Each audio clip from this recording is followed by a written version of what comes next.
ये आशीर्वाद पुरस्कार मिला। मैं कोर्सन सादर वंदन प्रणाम करता हूँ भैया को। कहना है क्या कि शुरू हो आज जिंदगी रे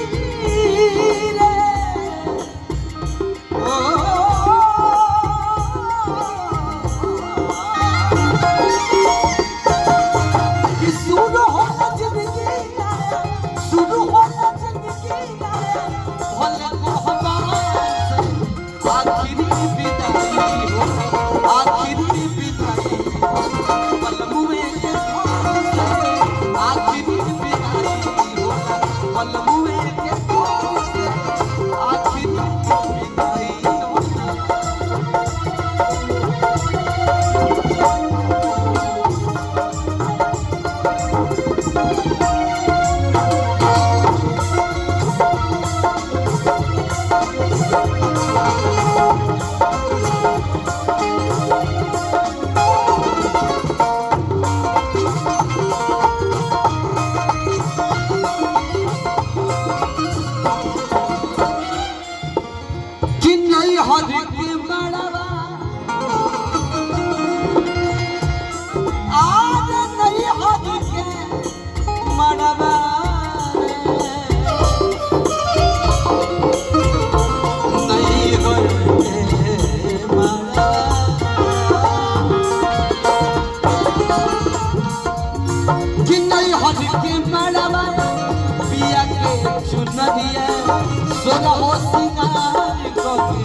चारी को कहार मिली डोलिया उठबले अपने की लोग मिली घाटे पहुँचबले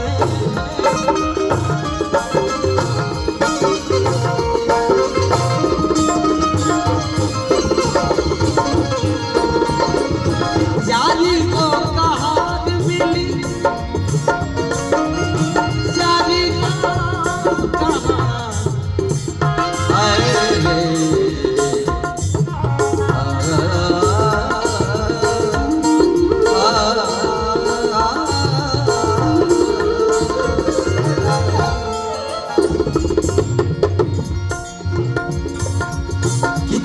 को कहार डोलिया उठबले अपने ही लोग मिली घाट पहुँचबले अपने ही लोग घाट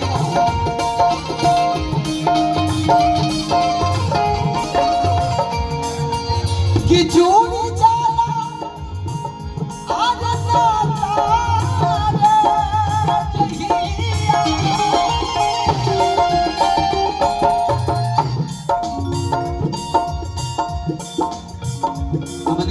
गार्जियन बड़ भैया श्री श्याम सुंदर भैया जी की तरफ से बहुत बहुत आशीर्वाद मिला।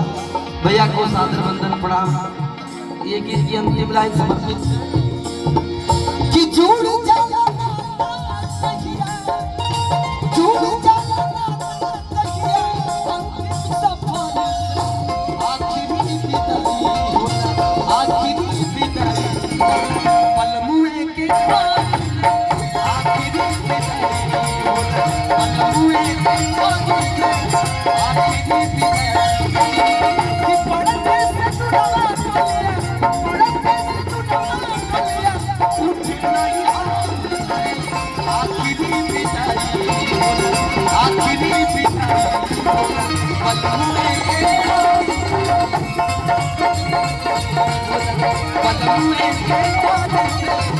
आखिरी विदाई